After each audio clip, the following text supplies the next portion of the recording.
Hello বন্ধুরা, আপনাদের সকলকে নতুন একটি ভিডিওতে স্বাগত জানাই। বন্ধুরা, আপনাদের পিএম কিষানের ওয়েবসাইট খোলার পর যে আপডেটটি হয়েছে, যাদের 2021, 2022 এবং 2023 সালে যারা আবেদন করেছিলেন, তো তাদের কিন্তু স্ট্যাটাস অ্যাপ্রুভ হচ্ছে। যাদের অনেক দিন ধরে স্ট্যাটাস কিন্তু পেন্ডিং ছিল, সেক্ষেত্রে আপনাদের এই ওয়েবসাইটটা আপডেট হওয়ার পর আপনাদের কিন্তু অ্যাপ্রুভ দেখিয়ে দিচ্ছে। তো সেই স্ট্যাটাস আপনাদেরকে দেখাবো। আপনাদের 2021 সালে যারা আবেদন করেছেন, তো তাদের কিন্তু পেন্ডিং ছিল। তো সেই ওয়েবসাইটটা আপডেট হওয়ার পর আপনাদের কিন্তু সেই স্ট্যাটাসটা অ্যাপ্রুভ করে দেওয়া হয়েছে। তো চলুন এই ভিডিওটির মাধ্যমে আপনাদের সমস্ত ডিটেলস জানাবো, কিভাবে আপনারা অ্যাপ্রুভ করবেন। যদি অ্যাপ্রুভ এখনো পর্যন্ত না হয়ে থাকে, সেক্ষেত্রে আপনাদেরকে কোথায় যেতে হবে। তো চলুন এই ভিডিওটির মাধ্যমে আপনারা সমস্ত ডিটেলস জানতে পারবেন। তার আগে আপনাদের কাছে একটাই রিকোয়েস্ট করবো, চ্যানেলে নতুন হলে চ্যানেলটিকে অবশ্যই করে বেল নোটিফিকেশনটি অল করে রাখবেন, এই ধরনের নতুন কিছু আপডেট সবার আগে পাওয়ার জন্য। আর যারা আগে থেকে সাবস্ক্রাইব করে রেখেছেন তাদেরকে অসংখ্য ধন্যবাদ। তো চলুন বন্ধুরা, ভিডিওটি শুরু করা যাক। তো সবার প্রথম আপনার পিএম কিষানের অফিসিয়াল ওয়েবসাইটে আসবেন। এই ওয়েবসাইটে আসার পর একটু নিচে আসবেন। নিচে আসার পর এখানে দেখুন, আপনাদের এখানে ডান দিকে কোণে উপরে দেখুন status of self registered farmer CSC farmer, এই অপশনে আপনাদেরকে ক্লিক করতে হবে।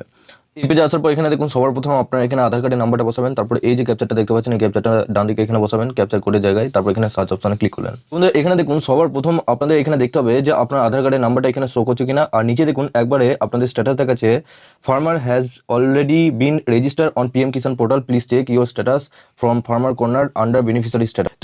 তো বন্ধুরা, এই যে কিষান কিন্তু এখানে উপরে ডেটটা দেখতে পাচ্ছেন, রেজিস্ট্রেশন ডেট 20/11/2021, অর্থাৎ 2021 সালে কিন্তু এই কিষান আবেদন করেছিলেন। তো এর স্ট্যাটাসটা পুরোপুরিভাবে পেন্ডিং ছিল, এবং যখনই আপনাদের এই যে আপনাদের 3 এপ্রিল অর্থাৎ 4 এপ্রিল আপনাদের এই ওয়েবসাইট চালু হলো, তারপর থেকে আপনাদের এই যে স্ট্যাটাসটা কিন্তু সবারই একে একে আপনাদের অ্যাপ্রুভ করে দেওয়া হয়েছে। তো আপনাদের যারা আবেদন করেছিলেন, তো সেক্ষেত্রে আপনারা অবশ্যই নিজেদের অ্যাপ্রুভ না করে সেক্ষেত্রে আপনারা কি করবেন।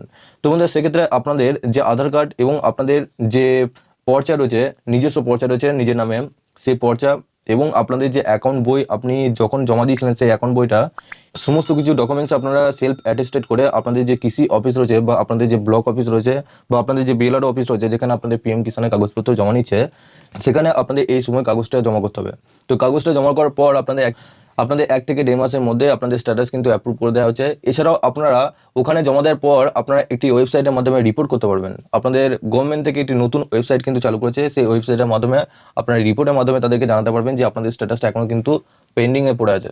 তো আমি উপরে আই বাটনে লিঙ্ক দিয়ে রাখবো। আমি ওখানে ফুল ডিটেলসে জানিয়েছি কীভাবে আপনারা ওখানে আইডি ক্রিয়েট করবেন, কীভাবে আইডি বানাবেন এবং কীভাবে আপনারা তাদেরকে রিপোর্টে জানাবেন, আপনার স্ট্যাটাসটা কীভাবে আপলোড করবেন, সমস্ত ডিটেলসে জানিয়েছি। আপনারা অবশ্যই উপরে একবার ভিডিওটা দেখে নেবেন। তো বন্ধুরা, আপনাদের মধ্যে যারা নতুন আবেদন করেছিলেন, তো তাদের স্ট্যাটাস কিন্তু পেন্ডিং ছিল, এবার কিন্তু আপনাদের অ্যাপ্রুভ করে দেওয়া হচ্ছে। তারা অবশ্যই নিজের স্ট্যাটাসগুলো চেক করে দেখুন আপনাদের স্ট্যাটাসটা কী দেখাচ্ছে, এবং নিচে অবশ্যই কমেন্ট বক্সে জানাবেন। যদি আপনাদের স্ট্যাটাস অন্য কিছু দেখায়, সেক্ষেত্রে আমাকে পার্সোনালভাবে নিচে ডেসক্রিপশনে হোয়াটসঅ্যাপ গ্রুপ এবং টেলিগ্রাম গ্রুপের সাথে যুক্ত হয়ে আমাকে পাঠাতে পারবেন। এবং সবার শেষে আপনাদের কাছে একটা রিকোয়েস্ট করবো, চ্যানেলে নতুন হলে চ্যানেলটিকে অবশ্যই সাবস্ক্রাইব করে বেল নোটিফিকেশনটি অল করে রাখবেন, এই ধরনের নতুন কিছু আপডেট সবার আগে পাওয়ার জন্য। আর যারা আগে থেকে সাবস্ক্রাইব করে রেখেছেন তাদেরকে অসংখ্য ধন্যবাদ। তো চলুন বন্ধুরা, পরের ভিডিওতে দেখা হচ্ছে এরকমই নতুন কিছু আপডেট নিয়ে।